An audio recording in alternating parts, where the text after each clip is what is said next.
Alvarez সেদিকে চেয়ে ভয়ে বিস্ময়ে বলে উঠল, আগ্নেয়গিরি, সান্টা আনা গ্রাসিয়া ডা কর্ডোভা। কি অদ্ভুত ধরনের ভীষণ সুন্দর দৃশ্য! ওরা কেউ চোখ ফিরিয়ে নিতে পারলে না খানিকক্ষণ। লক্ষটা তুবড়ি একসঙ্গে জ্বলছে, লক্ষটা রং মশালে একসঙ্গে আগুন দিয়েছে শঙ্করের মনে হলো। রাঙা আগুনের মেঘ মাঝে মাঝে নিচু হয়ে যায়, হঠাৎ যেমন আগুনে ধুনো পড়লে দপ করে জ্বলে ওঠে, অমনি দপ করে 1000 ফুট ঠেলে ওঠে, আর সেই সঙ্গে 1000টা বোমা ফাটার আওয়াজ। এদিকে পৃথিবী এমন কাঁপছে যে দাঁড়িয়ে থাকা যায় না, কেবল টলে টলে পড়তে হয়। শঙ্কর তো টলতে টলতে তাঁবুর মধ্যে ঢুকে দেখে একটা ছোট্ট কুকুর ছানার মতো জীব বিছানায় গুটিসুটি হয়ে ভয়ে কাঁপছে। শঙ্করের টর্চের আলোয় সেটা থতমত খেয়ে আলোর দিকে চেয়ে রইল, আর তার চোখ দুটির মণির মতো জ্বলতে লাগলো। আলভারেজ তাঁবুতে ঢুকে দেখে বলল, নেকড়ে বাঘের ছানা, রেখে দাও, আমাদের আশ্রয় নিয়েছে যখন প্রাণের ভয়ে। নমস্কার প্রিয় শ্রোতা বন্ধুরা, গল্পের সন্ধ্যা চ্যানেলে আপনাদের সবাইকে স্বাগত। আজ আপনারা শুনবেন বিখ্যাত সাহিত্যিক শ্রী বিভূতিভূষণ বন্দ্যোপাধ্যায়ের চাঁদের পাহাড় উপন্যাসটির 4র্থ পর্ব। আগের পর্বটিতে আপনারা শুনেছেন বাংলার ছেলে শঙ্কর ও দুঃসাহসী অভিযাত্রী আলভারেজ বেরিয়ে পড়েছে রিক্টার্স ভেল পর্বতমালার সেই অজানা নদী উপত্যকার সন্ধানে, যেখানে রয়েছে বহুমূল্য হীরকখনি। এরপর কি হলো জানুন আজকের পর্বটিতে। শুনছেন চাঁদের পাহাড় উপন্যাসটির 4র্থ পর্ব। গল্প পাঠে ও অন্যান্য চরিত্রে আমি দীপ।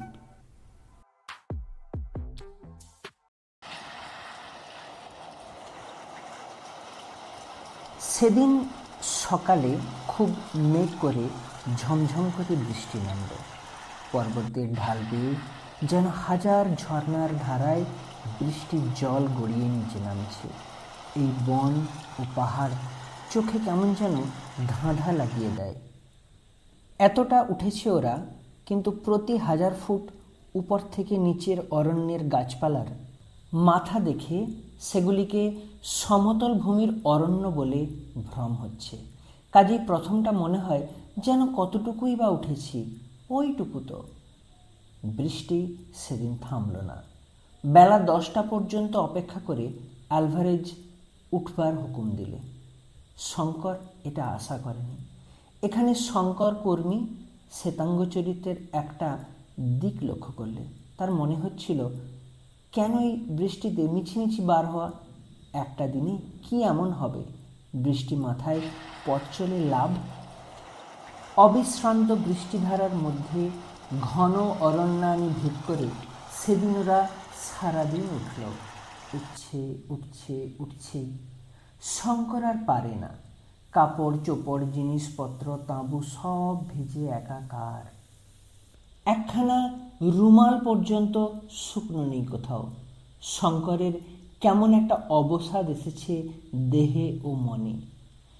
সন্ধ্যার দিকে যখন সমগ্র পর্বত ও অরণ্য মেঘের অন্ধকারে ও সন্ধ্যার অন্ধকারে একাকার হয়ে ভীম দর্শন ও গম্ভীর হয়ে উঠল, তখন ওর মনে হলো এই অজানা দেশে, অজানা পর্বতের মাথায়, ভয়ানক হিংস্র জন্তু সংকুল বনের মধ্য দিয়ে বৃষ্টিমুখর সন্ধ্যায় কোন অনির্দেশ্য হীরকখনি বা তার চেয়েও অজানা মৃত্যুর অভিমুখে চলেছে সে কোথায়? আলভারেজ কে তার পরামর্শে কেন সে এখানে এলো? হীরের খনিতে তার দরকার নেই। বাংলাদেশের খড়ে ছাওয়া ঘর, ছায়াভরা শ্রান্ত গ্রাম্য পথ, ক্ষুদ্র নদী, পরিচিত পাখিদের কাকলি, সেসব যেন কত দূরের কোন অবাস্তব স্বপ্নরাজ্যের জিনিস। আফ্রিকার কোনো হীরকখনি সেসবের চেয়ে মূল্যবান নয়। কিন্তু তার এ ভাব কেটে গেল অনেক রাত্রে, যখন নির্মেঘ আকাশে চাঁদ উঠল। সে অপার্থিব জ্যোৎস্নাময় রাত্রের বর্ণনা নেই। শঙ্কর আর পৃথিবীতে নেই। বাংলা বলে কোনো দেশ নেই। সব স্বপ্ন হয়ে গিয়েছে। সে আর কোথাও ফিরতে চায় না। হিরে চায় না, অর্থ চায় না। পৃথিবীর থেকে বহু ঊর্ধ্বে এক কৌমুদী শুভ্র দেবলোকের এখন সে অধিবাসী। তার চারধারে প্রকৃতির যে সৌন্দর্য কোনো মানুষের চোখ এর আগে তা দেখেনি। সে গহন নিস্তব্ধতা এর আগে কোনো মানুষ অনুভব করেনি। জনমানবহীন বিশাল রিক্টার্স ভেল পর্বত ও অরণ্য ওই গভীর নিশীথে মেঘলোকে আসন পেতে আপনাতে আপনি আত্মস্থ ধ্যান স্তিমিত। পৃথিবীর মানুষের সেখানে প্রবেশ লাভের সৌভাগ্য কচ্ছিৎ ঘটে। সেই রাত্রে ঘুম থেকে ও ধর্মড়িয়ে উঠল অ্যালভারেজের ডাকে। অ্যালভারেজ ডাকছে, শঙ্কর, শঙ্কর, ওঠো, বন্দুক বাগাও। কি কি? তারপর ও কান পেতে শুনল তাঁবুর চারপাশে কে যেন ঘুরে ঘুরে বেড়াচ্ছে। তার জোরে নিঃশ্বাসের শব্দ বেশ শোনা যাচ্ছে তাঁবুর মধ্যে থেকে। চাঁদ ঢলে পড়েছে। তাঁবুর বাইরে অন্ধকারই বেশি। জ্যোৎস্নাটুকু গাছের মগডালে উঠে গিয়েছে, কিছুই দেখা যাচ্ছে না। তাঁবুর দরজার মুখে আগুন তখনও একটু একটু জ্বলছে, কিন্তু তার আলোর বৃত্ত যেমন ছোট, আলোর জ্যোতি ততোধিক ক্ষীণ। তাতে দেখবার সাহায্য কিছুই হয় না। হুড়মুড় করে একটা শব্দ হলো। গাছপালা ভেঙে একটি ভারী জানোয়ার হঠাৎ ছুটে পালালো যেন। তাঁবুর সকলে সজাগ হয়ে উঠেছে। এখন আর অতর্কিতে শিকারের সুবিধে হবে না। বাইরের জানোয়ারটা তা বুঝতে পেরেছে। জানোয়ারটা যাই হোক না কেন, তার যেন বুদ্ধি আছে, বিচারের ক্ষমতা আছে, মস্তিষ্ক আছে। অ্যালভারেজ রাইফেল হাতে টর্চ জেলে বাইরে গেল। শঙ্করও গেল ওর পিছনে পিছনে। টর্চের আলোয় দেখা গেল তাঁবুর উত্তর পূর্ব কোণের জঙ্গলের চারা গাছপালার উপর দিয়ে যেন একটা ভারী স্টিম রোলার চলে গিয়েছে। অ্যালভারেজ সেই দিকে বন্দুকের নল উঁচিয়ে বার দুই আওয়াজ করল। কোনো দিকে কোনো শব্দ পাওয়া গেল না। ফিরবার সময় তাঁবুর ঠিক দরজার মুখে আগুনের কুণ্ডের অতি নিকটেই একটা পায়ের দাগ দুজনেরই চোখে পড়ল। মাত্র 3টে আঙুলের দাগ ভিজে মাটির উপর সুস্পষ্ট। এতে প্রমাণ হয় জানোয়ারটা আগুনকে ডরায় না। শঙ্করের মনে হলো যদি ওদের ঘুম না ভাঙত তবে সেই অজ্ঞাত বিভীষিকাটি তাঁবুর মধ্যে ঢুকতে একটুও দ্বিধা করত না, এবং তারপরে কি ঘটত তা কল্পনা করে কোনো লাভ নেই। অ্যালভারেজ বললে, শঙ্কর, তুমি তোমার ঘুম শেষ করো, আমি জেগে আছি। শঙ্কর বললে, না, তুমি ঘুমো অ্যালভারেজ। অ্যালভারেজ ক্ষীণ হাসি হেসে বললে, পাগল, তুমি জেগে কিছু করতে পারবে না শঙ্কর, ঘুমিয়ে পড়ো। ওই দেখো দূরে বিদ্যুৎ চমকাচ্ছে, আবার ঝড় বৃষ্টি আসবে, রাত শেষ হয়ে আসছে, ঘুমো, আমি বরং একটু কফি খেয়ে নিই। রাত ভোর হবার সঙ্গে সঙ্গে এলো মুষলধারে বৃষ্টি। সঙ্গে সঙ্গে যেমন বিদ্যুৎ তেমনি মেঘ গর্জন। সে বৃষ্টি চলল সমানে সারা দিন ধরে, তার বিরাম নেই, বিশ্রাম নেই। শঙ্করের মনে হলো পৃথিবীতে আজ প্রলয়ের বর্ষণ শুরু হয়েছে। প্রলয়ের দেবতা সৃষ্টি ভাসিয়ে দেবার সূচনা করেছেন বুঝি। বৃষ্টির বহর দেখে অ্যালভারেজ পর্যন্ত দমে গিয়ে তাঁবু ওঠাবার নাম মুখে আনতে ভুলে গেল। বৃষ্টি থামল যখন, তখন 5টা। বোধহয় বৃষ্টি না থামলেই ভালো ছিল, কারণ অমনি অ্যালভারেজ চলা শুরু করবার হুকুম দিলে। বাঙালির ছেলের স্বভাবতই মনে হয়, এখন অবেলায় যাওয়া কেন, এত কি সময় বয়ে যাচ্ছে। কিন্তু অ্যালভারেজের কাছে দিন রাত, বর্ষা রৌদ্র, জ্যোৎস্না অন্ধকার সব সমান। সে রাত্রে বর্ষা স্নাত বনভূমির মধ্য দিয়ে মেঘ ভাঙা জ্যোৎস্নার আলোয় দুজনে উঠছে। এমন সময় অ্যালভারেজ পিছন থেকে বলে উঠল, শঙ্কর, দাঁড়াও, ওই দেখো। অ্যালভারেজ ফিল্ড গ্লাস দিয়ে ফুটফুটে জ্যোৎস্নালোকে বাঁ পাশের পর্বত শিখরের দিকে চেয়ে দেখছে। শঙ্কর ওর হাত থেকে গ্লাসটা নিয়ে সেদিকে দৃষ্টি নিবদ্ধ করলে। হ্যাঁ, সমতল খাঁজটা পাওয়া গিয়েছে, বেশি দূরে নয়, মাইল 2-1 মধ্যেই বাঁ দিক ঘেঁষে। অ্যালভারেজ হাসি মুখে বললে, দেখেছ স্যাডেলটা, থামবার দরকার নেই, চলো আজ রাত্রেই স্যাডেলটার উপরে পৌঁছে তাঁবু ফেলব। শঙ্কর আর সত্যিই পারছে না। এই দুর্ধর্ষ পর্তুগিজটার সঙ্গে হীরের সন্ধানে এসে কি ঝকমারি না করেছে। শঙ্কর জানে অভিযানের নিয়মানুযায়ী দলপতির হুকুমের উপর কোনো কথা বলতে নেই। এখানে আলভারেজই দলপতি, তার আদেশ অমান্য করা চলবে না। কোথাও আইনে লিপিবদ্ধ না থাকলেও পৃথিবীর ইতিহাসের বড় বড় অভিযানে সবাই এই নিয়ম মেনে চলে, সেও মানবে। অবিশ্রান্ত হাঁটবার পর সূর্যোদয়ের সঙ্গে সঙ্গে ওরা এসে স্যাডেলে যখন উঠল, শঙ্করের তখন আর এক পাও চলবার শক্তি নেই। স্যাডেলটার বিস্তৃতি 3 মাইলের কম নয়, কখনো বা 200 ফুট খাড়া উঠেছে, কখনো বা 400-500 ফুট নেমে গিয়েছে 1 মাইলের মধ্যে। সুতরাং বেশ দূরারোহ।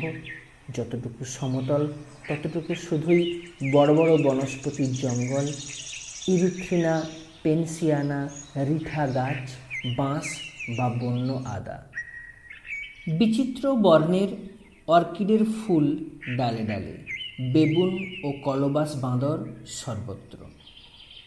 আরও 2 দিন ধরে ক্রমাগত নামতে নামতে রিক্টার্সভেল্ড পর্বতের আসল রেঞ্জের ওপারের উপত্যকায় গিয়ে ওরা পদার্পণ করল। শঙ্করের মনে হলো এদিকে জঙ্গল যেন আরও বেশি দুর্ভেদ্য ও বিচিত্র।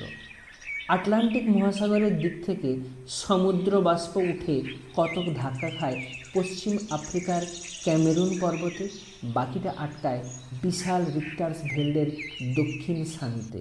সুতরাং বৃষ্টি এখানে হয় অজস্র, গাছপালার তেজও তেমনই। দিন 15 ধরে সেই বিরাট অরণ্যাকীর্ণ উপত্যকার সর্বত্র দুজনে মিলে খুঁজেও আলভারেজ বর্ণিত পাহাড়ি নদীর কোনো ঠিকানা বার করতে পারলে না।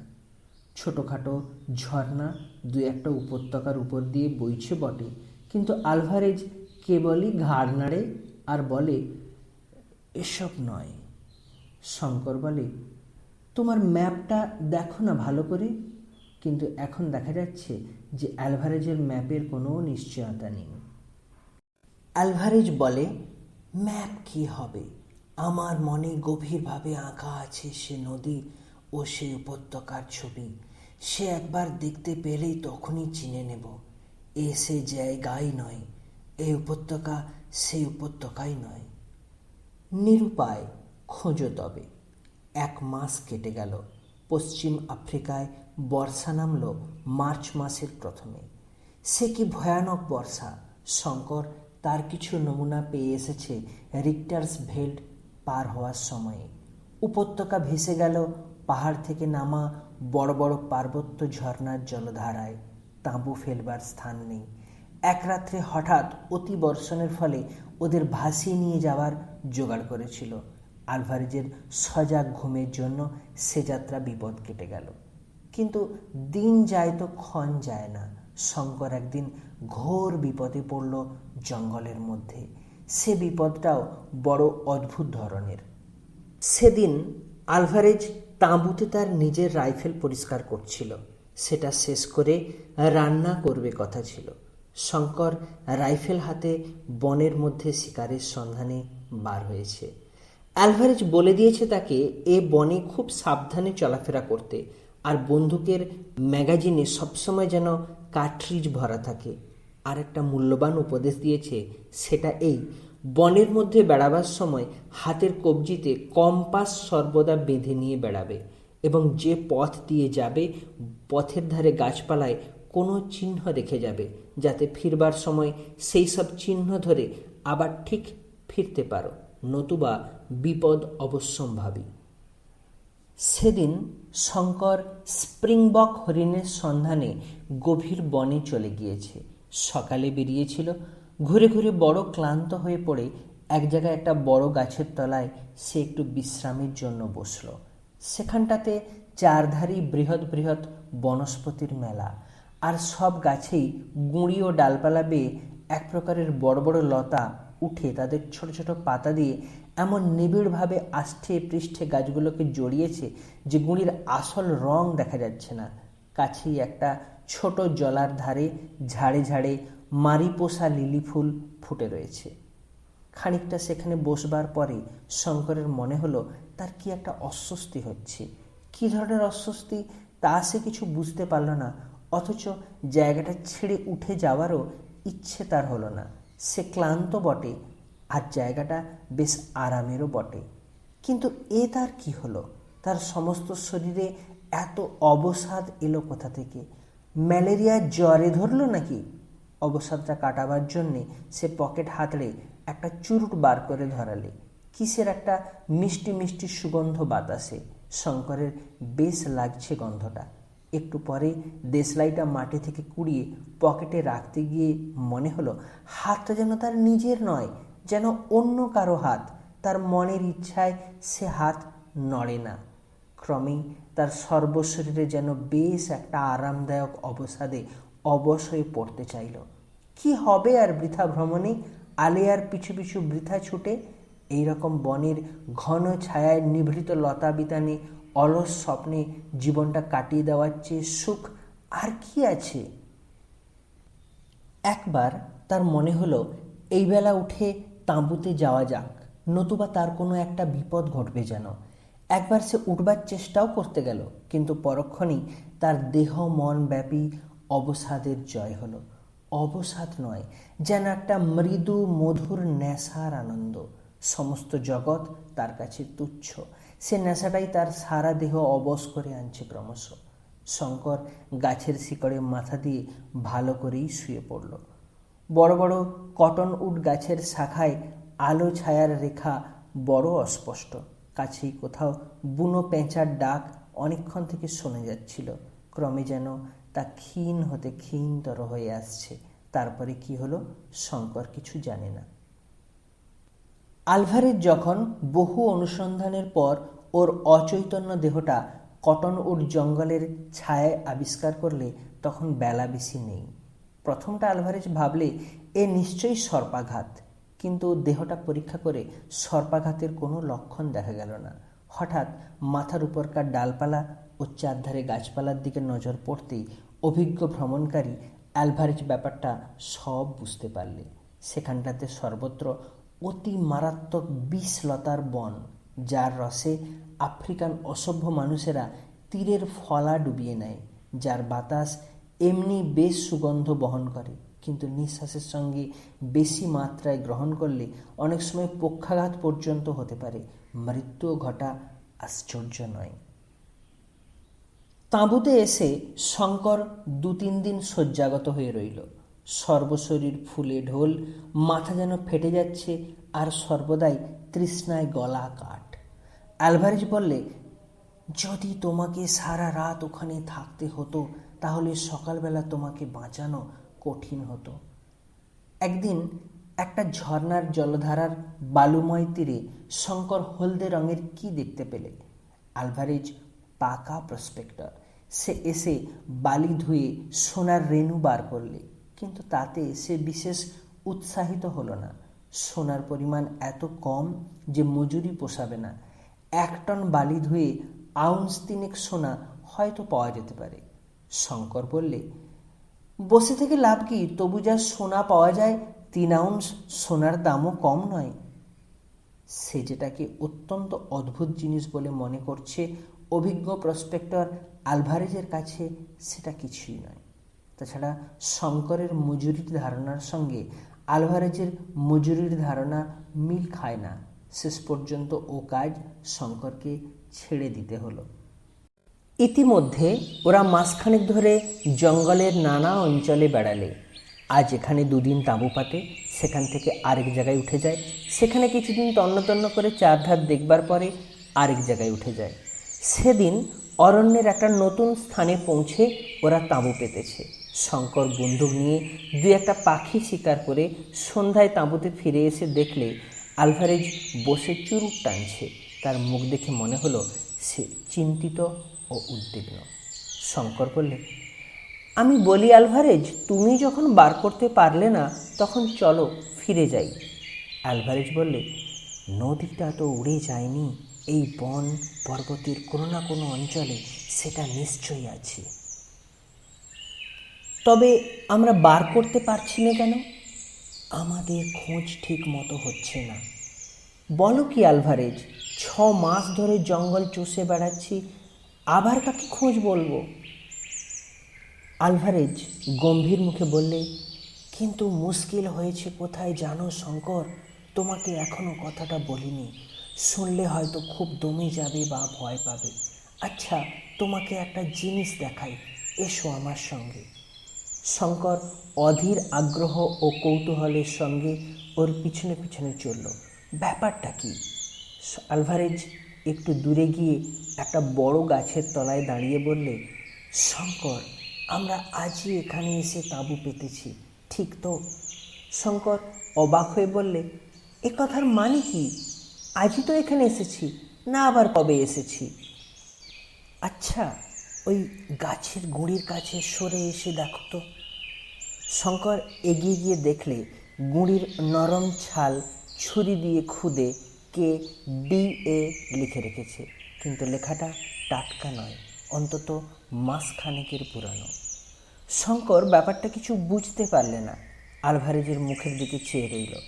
আলভারেজ বললে, বুঝতে পারলে না? এই গাছে আমি মাসখানেক আগে আমার নামের অক্ষর দুটি খুদে রাখি। আমার মনে একটু সন্দেহ হয়, তুমি তো বুঝতে পারো না, তোমার কাছে সব বনই সমান। এর মানে এখন বুঝেছ? আমরা চক্রাকারে বনের মধ্যে ঘুরছি। এসব জায়গায় যখন এরকম হয় তখন তা থেকে উদ্ধার পাওয়া বেজায় শক্ত। এতক্ষণে শঙ্কর বুঝলে ব্যাপারটা, বললে, তুমি বলতে চাও মাসখানেক আগে আমরা এখানে এসেছিলাম? ঠিক তাই, বড় অরণ্যে বা মরুভূমিতে এই বিপদ ঘটে, একে বলে ডেথ সার্কেল। আমার মনে মাসখানেক আগে প্রথম সন্দেহ হয় যে হয়তো আমরা ডেথ সার্কেলে পড়েছি। সেটা পরীক্ষা করে দেখবার জন্যে গাছের ছালে ওই অক্ষর দুটি খুদে রাখি। আজ বনের মধ্যে বেড়াতে গিয়ে হঠাৎ চোখে পড়ল। শঙ্কর বললে, আমাদের কম্পাসের কি হলো? কম্পাস থাকতে দিক ভুল হচ্ছে কিভাবে রোজ রোজ? আলভারেজ বললে, আমার মনে হয় কম্পাস খারাপ হয়ে গিয়েছে। রিক্টার্সভেল্ড পার হওয়ার সময় সেই যে ভয়ানক ঝড় ও বিদ্যুৎ হয়, তাতেই কিভাবে ওর চৌম্বক শক্তি নষ্ট হয়ে গিয়েছে। তাহলে আমাদের কম্পাস এখন অকেজো? আমার তাই ধারণা। শঙ্কর দেখলে অবস্থা নিতান্ত মন্দ নয়। ম্যাপ ভুল, কম্পাস অকেজো, তার উপরে ওরা পড়েছে এক ভীষণ দুর্গম গহনারণ্যের মাঝে বিষম মরণ ঘূর্ণিতে। জনমানুষ নেই, খাবার নেই, জলও নেই বললেই চলে, কারণ সেখানকার জল পানির উপযুক্ত নয়। থাকার মধ্যে আছে এক ভীষণ অজ্ঞাত মৃত্যুর ভয়। জিম কার্টার এই অভিশপ্ত অরণ্যানীর মধ্যে রত্নের লোভে এসে প্রাণ দিয়েছিল। এখানে কারো মঙ্গল হবে বলে মনে হয় না। আলভারেজ কিন্তু দমে যাবার পাত্রই নয়। সে দিনের পর দিন চলল বনের মধ্যে দিয়ে। বনের কোনো কুল কিনারা পায় না শঙ্কর। আগে যাও বা ছিল ঘূর্ণিপাকে, তারা ঘুরছে সোনা অবধি। শঙ্করের দিক সম্বন্ধে জ্ঞান একেবারে লোপ পেয়েছে। দিন তিনেক পরে ওরা একটি জায়গায় এসে উপস্থিত হলো। সেখানে রিক্টার্সভেল্ডের একটি শাখা আসল পর্বতমালার সঙ্গে সমকোণ করে উত্তর দিকে লম্বালম্বি হয়ে আছে। খুব কম হলেও সেটা 4000 ফুট উঁচু। আরও পশ্চিম দিকে একটা খুব উঁচু পর্বত চূড়া ঘন মেঘের আড়ালে লুকোচুরি খেলছে। দুই পাহাড়ের মধ্যেকার উপত্যকা 3 মাইল বিস্তীর্ণ হবে এবং উপত্যকা খুব ঘন জঙ্গলে ভরা। বনে গাছপালার যেন 3-4টে থাক। সকলের উপরে থাকে শুধুই পরগাছা আর শ্যাওলা। মাঝের থাকে ছোট বড় বনস্পতির ভিড়, নিচের থাকে ঝোপঝাড়, ছোট ছোট গাছ। সূর্যের আলোর বালাই নেই বনের মধ্যে। আলভারেজ বনের মধ্যে না ঢুকে বনের ধারেই তাঁবু ফেলতে বললে। সন্ধ্যার সময় ওরা কফি খেতে খেতে পরামর্শ করতে বসলো যে এখন কি করা যাবে। খাবার একদম ফুরিয়েছে, চিনি অনেক দিন থেকেই নেই। সম্প্রতি দেখা যাচ্ছে আর 2-1 দিন পরে কফিও শেষ হবে। সামান্য কিছু ময়দা এখনো আছে, কিন্তু আর কিছুই নেই। ময়দা এই জন্য আছে যে ওরা ওই জিনিসটা কালে ভদ্রে ব্যবহার করে। ওদের প্রধান ভরসা বন্য জন্তুর মাংস, কিন্তু যখন ওদের গুলি বারুদের কারখানা নেই তখন শিকারের ভরসাই বা চিরকাল করা যায় কি করে? কথা বলতে বলতে শঙ্কর দূরের যে পাহাড়ের চূড়াটা মেঘের আড়ালে লুকোচুরি খেলছে সেদিকে মাঝে মাঝে চেয়ে দেখছিল। এই সময়ে অল্পক্ষণের জন্য মেঘ সম্পূর্ণ সরে গেল। চূড়াটার অদ্ভুত চেহারা, যেন কুলপি বরফের আগার দিকটা কে এক কামড়ে খেয়ে ফেলেছে। আলভারেজ বললে, এখান থেকে দক্ষিণ পূর্ব দিকে বুলাওয়ে কি সলসবেরি 400 থেকে 500 মাইলের মধ্যে মধ্যে 102 মাইল মরুভূমি, পশ্চিম দিকে উপকূল 300 মাইলের মধ্যে বটে, কিন্তু পর্তুগিজ পশ্চিম আফ্রিকা অতি ভীষণ দুর্গম জঙ্গলে ভরা। সুতরাং সেদিকের কথা বাদ দাও।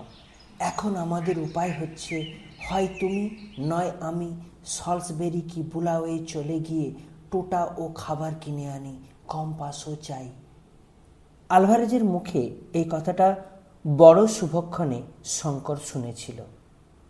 দৈব মানুষের জীবনে যে কত কাজ করে তা মানুষে কি সবসময় বোঝে? দৈবক্রমে বুলাওয়ে ও সলসবেরি দুটো শহরের নাম, তাদের অবস্থানের দিক ও এই জায়গাটা থেকে তাদের আনুমানিক দূরত্ব শঙ্করের কানে গেল। এরপরে সে কতবার মনে মনে আলভারেজকে ধন্যবাদ দিয়েছিল এই নাম দুটো বলবার জন্যে। কথাবার্তা সেদিন বেশি অগ্রসর হলো না। দুজনে পরিশ্রান্ত ছিল। সকাল সকাল শয্যা আশ্রয় করলে। মাঝ রাতে শঙ্করের ঘুম ভেঙে গেল। কি একটা শব্দ হচ্ছে ঘন বনের মধ্যে, কি একটা কাণ্ড কোথায় ঘটছে বনে। আলভারেজও বিছানায় উঠে বসেছে। দুজনেই কান খাড়া করে শুনলে। বড় অদ্ভুত ব্যাপার, কি হচ্ছে বাইরে? শঙ্কর তাড়াতাড়ি টর্চ জেলে বাইরে আসছিল। আলভারেজ বারণ করলে, বললে, এসব অজানা জঙ্গলে রাত্রিবেলা ওরকম তাড়াতাড়ি তাঁবুর বাইরে যেও না। তোমাকে অনেকবার সতর্ক করে দিয়েছি, বিনা বন্দুকেই বা যাচ্ছ কোথায়? তাঁবুর বাইরে রাত্রি ঘুটঘুটে অন্ধকার। দুজনেই টর্চ ফেলে দেখলে বন্য জন্তুর দল গাছপালা ভেঙে ঊর্ধ্বশ্বাসে উন্মত্তের মতো দিকবিদিক জ্ঞানশূন্য হয়ে ছুটে পশ্চিমের সেই ভীষণ জঙ্গল থেকে বেরিয়ে পূব দিকের পাহাড়টার দিকে চলেছে। হায়না, বেবুন, বুনো মহিষ, দুটো চিতাবাঘ তো ওদের গা ঘেঁষেই ছুটে পালালো। আরও আসছে, দলে দলে আসছে। ধাড়ি ও মাদি কলবাস বাঁদর দলে দলে ছানাপোনা নিয়ে ছুটছে। সবাই যেন কোনো আকস্মিক বিপদের মুখ থেকে প্রাণের ভয়ে ছুটেছে। আর সঙ্গে সঙ্গে দূরে কোথাও একটা অদ্ভুত শব্দ হচ্ছে, চাপা গম্ভীর মেঘ গর্জনের মতো শব্দটা, কিংবা দূরে কোথাও যেন হাজারটা জয় ঢাক একসঙ্গে বাজছে। ব্যাপার কি? দুজনে দুজনের মুখের দিকে চাইলে। দুজনেই অবাক। আলভারেজ বললে, শঙ্কর, আগুনটা ভালো করে জ্বালো, নয়তো বন্য জন্তুর দল আমাদের তাঁবু শুদ্ধ ভেঙে মারিয়ে চলে যাবে। জন্তুদের সংখ্যা ক্রমেই বেড়ে চলল যেন। মাথার উপরেও পাখির দল বাসা ছেড়ে পালাচ্ছে। প্রকাণ্ড একটা স্প্রিংবক হরিণের দল ওদের 10 গজের মধ্যে এসে পড়ল। কিন্তু ওরা দুজনে এমন হতভম্ব হয়ে গিয়েছে ব্যাপার দেখে যে এত কাছে পেয়েও গুলি করতে ভুলে গেল। এমন ধরনের দৃশ্য ওরা জীবনে কখনো দেখেনি। শঙ্কর আলভারেজকে কি একটা জিজ্ঞেস করতে যাবে, তারপরে প্রলয় ঘটল। অন্তত শঙ্করের তো তাই বলেই মনে হলো। সমস্ত পৃথিবীটা দুলে এমন কেঁপে উঠল যে ওরা দুজনেই টলে পড়ে গেল মাটিতে। সঙ্গে সঙ্গে হাজারটা বাজ যেন কাছেই কোথাও পড়ল। মাটি যেন চিরে ফেঁড়ে গেল। আকাশটাও যেন সেই সঙ্গে ফাটল। আলভারেজ মাটি থেকে উঠবার চেষ্টা করতে করতে বলল, ভূমিকম্প। কিন্তু পরক্ষণেই তারা দেখে বিস্মিত হলো, রাত্রির অমন ঘুটঘুটে অন্ধকার হঠাৎ দূর হয়ে 50,000 বাতির এমন বিজলি আলো জ্বলে উঠল কোথা থেকে। তারপর তাদের নজরে পড়ল দূরের সেই পাহাড়ের চূড়াটার দিকে। সেখানে যেন একটা প্রকাণ্ড অগ্নিলীলা শুরু হয়েছে। রাঙা হয়ে উঠেছে সমস্ত দিগন্ত সেই প্রলয়ের আলোয়। আগুন রাঙা মেঘ ফুঁসিয়ে উঠেছে পাহাড়ের চূড়ো থেকে 2000-2500 ফুট উঁচুতে। সঙ্গে সঙ্গে কি বিশ্রী নিঃশ্বাস রোধকারী উৎকট গন্ধ বাতাসে। আলভারেজ সেদিকে চেয়ে ভয়ে বিস্ময়ে বলে উঠল, আগ্নেয়গিরি, সান্টা আনা গ্রাৎসিয়া ডা কর্ডোভা। কি অদ্ভুত ধরনের ভীষণ সুন্দর দৃশ্য। ওরা কেউ চোখ ফিরিয়ে নিতে পারলে না খানিকক্ষণ। লক্ষটা তুবড়ি একসঙ্গে জ্বলছে, লক্ষটা রং মশালে একসঙ্গে আগুন দিয়েছে শঙ্করের মনে হলো। রাঙা আগুনের মেঘ মাঝে মাঝে নিচু হয়ে যায়, হঠাৎ যেমন আগুনে ধুনো পড়লে দপ করে জ্বলে ওঠে, অমনি দপ করে 1000 ফুট ঠেলে ওঠে, আর সেই সঙ্গে 1000টা বোমা ফাটার আওয়াজ। এদিকে পৃথিবী এমন কাঁপছে যে দাঁড়িয়ে থাকা যায় না, কেবল টলে টলে পড়তে হয়। শঙ্কর তো টলতে টলতে তাঁবুর মধ্যে ঢুকে দেখে একটা ছোট্ট কুকুর ছানার মতো জীব বিছানায় গুটিসুটি হয়ে ভয়ে কাঁপছে। শঙ্করের টর্চের আলোয় সেটা থতমত খেয়ে আলোর দিকে চেয়ে রইল, আর তার চোখ দুটির মনির মতো জ্বলতে লাগলো। আলভারেজ তাঁবুতে ঢুকে দেখে বলল, নেকড়ে বাঘের ছানা, রেখে দাও, আমাদের আশ্রয় নিয়েছে যখন প্রাণের ভয়ে। ওরা কেউ এর আগে প্রজ্বলন্ত আগ্নেয়গিরি দেখেনি, এ থেকে যে বিপদ আসতে পারে তা ওদের জানা নেই। কিন্তু আলভারেজের কথা ভালো করে শেষ হতে না হতেই হঠাৎ কি প্রচণ্ড ভারী জিনিসের পতনের শব্দে ওরা আবার তাঁবুর বাইরে গিয়ে যখন দেখলে যে একখানা 15 সের ওজনের জ্বলন্ত কয়লার মতো রাঙা পাথর অদূরে একটা ঝোপের উপর এসে পড়েছে, সঙ্গে সঙ্গে ঝোপটাও জ্বলে উঠছে, তখন আলভারেজ ব্যস্ত সমস্ত হয়ে বললে, পালাও শঙ্কর, তাঁবু ওঠাও শিগগির। ওরা তাঁবু ওঠাতে ওঠাতে আরও 2-5খানা রাঙা আগুনের জ্বলন্ত ভারী পাথর এদিক ওদিকে সশব্দে পড়ল। নিঃশ্বাস তো এদিকে বন্ধ হয়ে আসে, এমনই ঘন গন্ধকের ধোঁয়া বাতাসে ছড়িয়েছে। দৌড় দৌড় দৌড়, 2 ঘন্টা ধরে ওরা জিনিসপত্র কতক টেনে হিঁচড়ে কতক বয়ে নিয়ে পূর্ব দিকে সেই পাহাড়ের নিচে গিয়ে পৌঁছালো। সেখানে পর্যন্ত গন্ধকের গন্ধ বাতাসে। আধ ঘন্টা পরে সেখানেও পাথর পড়তে শুরু করলো। ওরা পাহাড়ের উপরে উঠল সেই ভীষণ জঙ্গল আর রাত্রির অন্ধকার ঠেলে। ভোর যখন হলো তখন 2500 ফুট উপরে উঠে পাহাড়ের ঢালুতে বড় একটা গাছের তলায় দুজনেই হাঁপাতে হাঁপাতে বসে পড়ল। সূর্য উঠবার সঙ্গে সঙ্গে অগ্নুৎপাতের যে ভীষণ সৌন্দর্য অনেকখানি কমে গেল, কিন্তু শব্দ পাথর পড়া যেন বাড়ল। এবার শুধু পাথর নয়, তার সঙ্গে খুব মিহি ধূসর বর্ণের ছাই আকাশ থেকে পড়ছে। গাছপালা লতাপাতার উপর দেখতে দেখতে পাতলা এক পুরু ছাই জমে গেল। সারাদিন সমানভাবে অগ্নিলীলা চলল। আবার রাত্রি এলো। নিচের উপত্যকা ভূমির অত বড় হেমলক গাছের জঙ্গল দাবানলে ও প্রস্তর বর্ষণে সম্পূর্ণ নষ্ট হয়ে গেল। রাত্রিতে আবার সেই ভীষণ সৌন্দর্য। কত দূর পর্যন্ত বন ও আকাশ, কত দূরের দিগন্ত লাল হয়ে উঠেছে পর্বতের অগ্নি কটাহের আগুনে। তখন পাথর পড়াটা একটু কেবল কমেছে, কিন্তু সেই রাঙা আগুন ভরা বাষ্পের মেঘ তখনও সেই রকমই দীপ্ত হয়ে রয়েছে। রাত দুপুরের পরে একটা বিরাট বিস্ফোরণের শব্দে ওদের তন্দ্রা ছুটে গেল। ওরা সভয়ে চেয়ে দেখলে জ্বলন্ত পাহাড়ের চূড়ার মুন্ডুটা উড়ে গিয়েছে। নিচের উপত্যকাতে ছাই, আগুন ও জ্বলন্ত পাথর ছড়িয়ে পড়ে অবশিষ্ট জঙ্গলটাকেও ঢাকা দিলে। আলভারেজ পাথরের গায়ে আহত হলো। ওদের তাঁবুর কাপড়ে আগুন ধরে গেল। পিছনের একটা উঁচু গাছের ডাল ভেঙে পড়ল পাথরের চোট খেয়ে। শঙ্কর ভাবছিল, এই জনহীন অরণ্য অঞ্চলে এত বড় একটা প্রাকৃতিক বিপর্যয় যে ঘটে গেল তা কেউ দেখতেও পেত না যদি তারা না থাকতো। সভ্য জগৎ জানেও না আফ্রিকার গহন অরণ্যের এই আগ্নেয়গিরির অস্তিত্ব। কেউ বললেও বিশ্বাস করবে না হয়তো। সকালে বেশ স্পষ্ট দেখা গেল মোমবাতি হাওয়ার মুখে জ্বলে গিয়ে যেমন মাথার দিকে অসমান খাঁজের সৃষ্টি করে, পাহাড়ের চূড়াটার তেমনি চেহারা হয়েছে। কুলফি বরফটাতে ঠিক যেন কে আরেকটা কামড় বসিয়েছে। আলভারেজ ম্যাপ দেখে বললে, এটা আগ্নেয়গিরি বলে ম্যাপে দেওয়া নেই, সম্ভবত বহু বছর পরে এই এর প্রথম অগ্নুৎপাত, কিন্তু এর যে নাম ম্যাপে দেওয়া আছে তা খুব অর্থপূর্ণ। শঙ্কর বললে, কি নাম? আলভারেজ বললে, এর নাম লেখা আছে অল্ডনীয় লেঙ্গাই। প্রাচীন জুলু ভাষায় এর মানে অগ্নিদেবের শয্যা।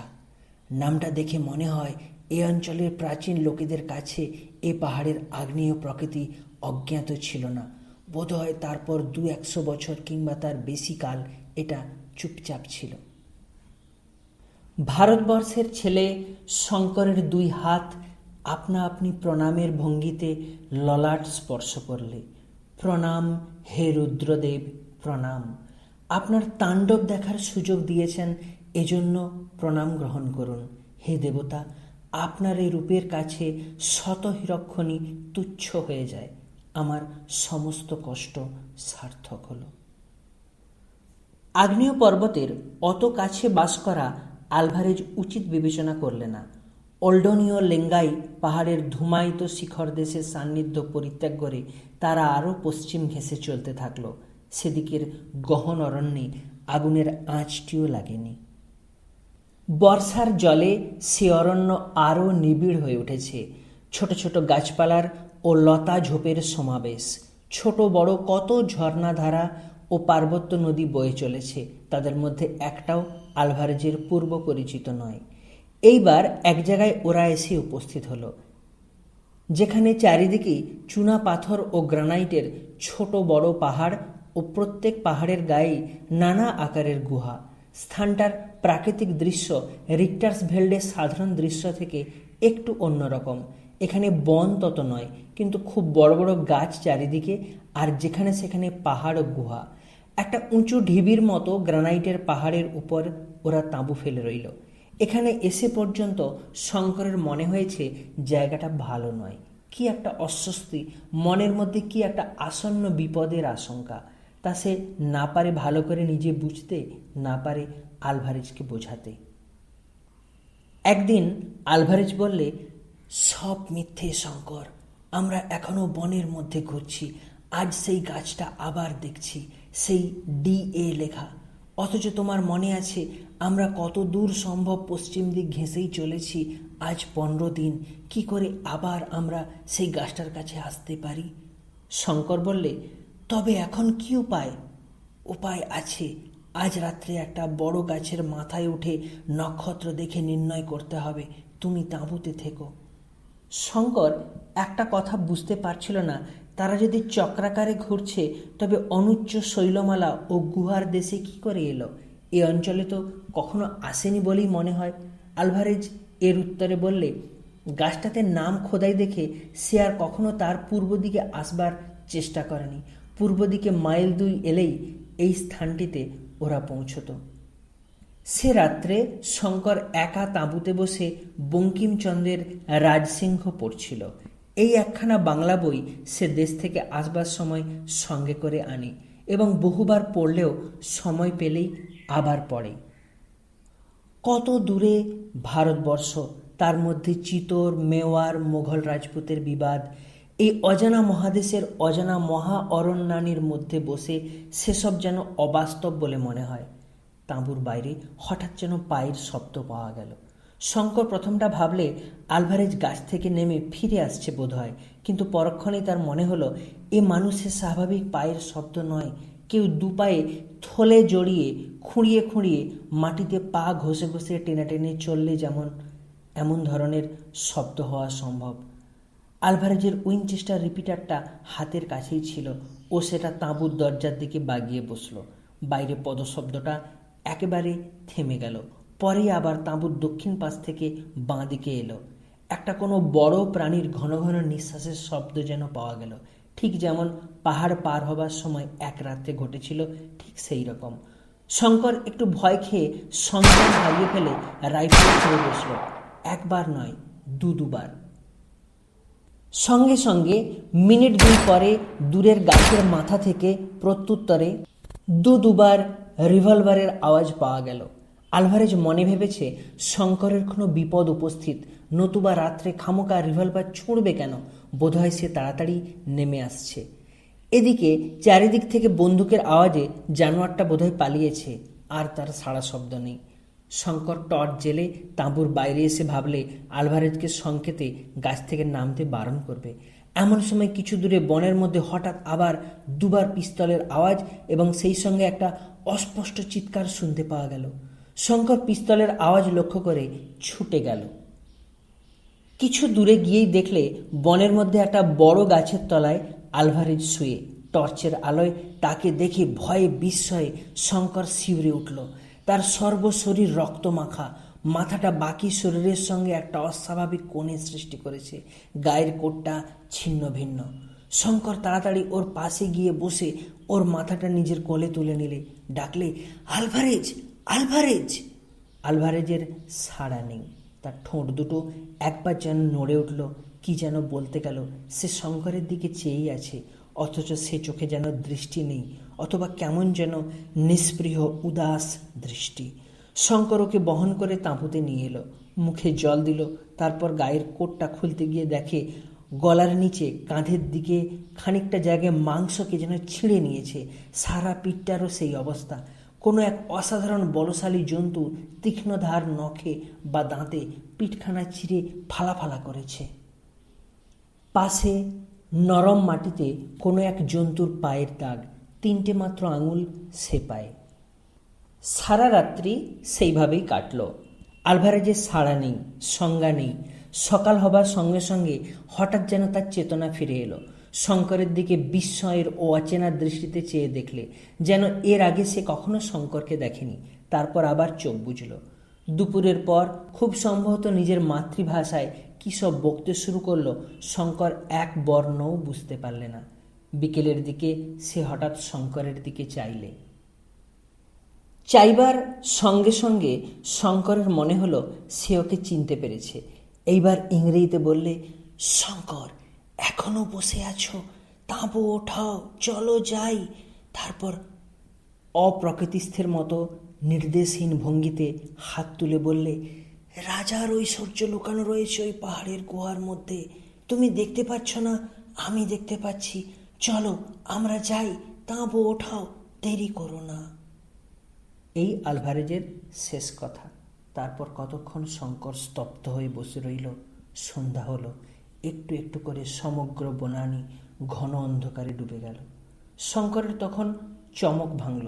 সে তাড়াতাড়ি উঠে আগে আগুন জ্বাললে, তারপর 2টো রাইফেলে টোটা ভরে তাঁবুর দৌড়ের দিকে বন্দুকের নল বাগিয়ে আলভারেজের মৃতদেহের পাশে একখানা শতরঞ্জির উপর বসে রইল। তারপর সে রাত্রে আবার নামল তেমনি ভীষণ বর্ষা। তাঁবুর কাপড় ফুঁড়ে জল পড়ে জিনিসপত্র ভিজে গেল। শঙ্কর তখন কিন্তু এমন হয়ে গিয়েছে যে তার কোনো দিকেই দৃষ্টি নেই। এই কমাসে সে আলভারেজকে সত্যিই ভালোবেসেছিল। তার নির্ভীকতা, তার পরিশ্রম করবার অসাধারণ শক্তি, তার বীরত্ব শঙ্করকে মুগ্ধ করেছিল। সে আলভারেজকে নিজের পিতার মতো ভালোবাসত। আলভারেজও তাকে তেমনি স্নেহের চোখে দেখত। কিন্তু এসবের চেয়েও শঙ্করের বেশি মনে হচ্ছে যে আলভারেজ শেষকালে মারা গেল সেই অজ্ঞাত জানোয়ারটারই হাতে, ঠিক জিম কাটারের মতোই। রাত্রি গভীর হওয়ার সঙ্গে সঙ্গে ক্রমে তার মন ভয়ে আকুল হয়ে উঠল। সম্মুখে ভীষণ অজানা মৃত্যুদূত, ঘোর রহস্যময় তার অস্তিত্ব। কখন সে আসবে, কখন বা যাবে, কেউ তার সন্ধান দিতে পারবে না। ঘুমে ঢুলে না পড়ে শঙ্কর মনের বলে জেগে বসে রইল সারা রাত। ওহ, সে কি ভীষণ রাত্রি! যতদিন বেঁচে থাকবে ততদিন ও রাত্রির কথা সে ভুলবে না। গাছে গাছে, ডালে ডালে হাজার ধারায় বৃষ্টি পতনের শব্দ ও একটানা ঝড়ের শব্দ। অরণ্যানীর অন্য সকল নৈশ শব্দ আজ ডুবিয়ে দিয়েছে। পাহাড়ের উপর বড় গাছ মড়মড় করে ভেঙে পড়ছে। এই ভয়ঙ্কর রাত্রিতে সে একা এই ভীষণ অরণ্যানীর মধ্যে। কালো গাছের গুঁড়িগুলো যেন প্রেতের মতো দেখাচ্ছে। অত বড় ঝড় বৃষ্টিতেও জোনাকের ঝাঁক জ্বলছে। সম্মুখে বন্ধুর মৃতদেহ। ভয় পেলে চলবে না, সাহস আনতেই হবে, নতুবা ভয়েই সে মরে যাবে। সাহস আনবার প্রাণপণ চেষ্টায় সে রাইফেল দুটির দিকে মনোযোগ নিবদ্ধ করলে। একটা উইনচেস্টার, অপরটি ম্যানলিকার, দুটোরই ম্যাগাজিনে টোটা ভর্তি। এমন কোনো শরীরধারী জীবন নেই যে এই 2 শক্তিশালী অতি ভয়ানক মারণাস্ত্রকে উপেক্ষা করে আজ রাত্রে অক্ষত দেহে তাঁবুতে ঢুকতে পারে। ভয় ও বিপদ মানুষকে সাহসী করে। শঙ্কর সারা রাত সজাগ পাহারা দিল। পরদিন সকালে আলভারেজের মৃতদেহ সে একটা বড় গাছের তলায় সমাধিস্থ করলে এবং 2খানা গাছের ডাল ক্রুশের আকারে শক্ত লতা দিয়ে বেঁধে সমাধির উপর পুঁতে দিলে।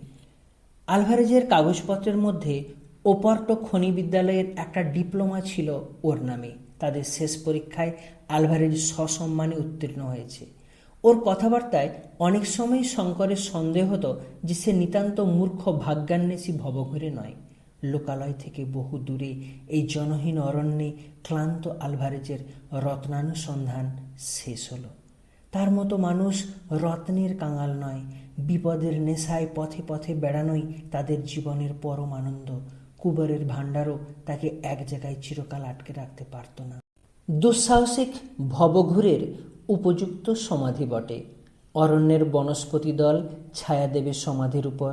সিংহ, গরিলা, হায়না সজাগ রাত্রি যাপন করবে, আর সবার উপরে সবাইকে ছাপিয়ে বিশাল রিক্টার্স ভেল্ট পর্বতমালাও দূরে দাঁড়িয়ে মেঘলোকে মাথা তুলে খাড়া পাহারা রাখবে চিরযুগ।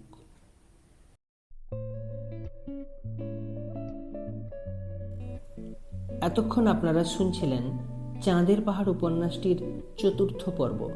এই উপন্যাসটির পরের পর্ব আসছে আগামী শুক্রবার রাত ৮টায়। তাই এখনই সাবস্ক্রাইব করে বেল আইকন অন করে রাখুন, যাতে নতুন পর্ব মিস না হয়। আর কমেন্টে লিখে জানান এবারের পর্বটি আপনার কেমন লাগলো। ভালো থাকুন, সুস্থ থাকুন, শুভরাত্রি।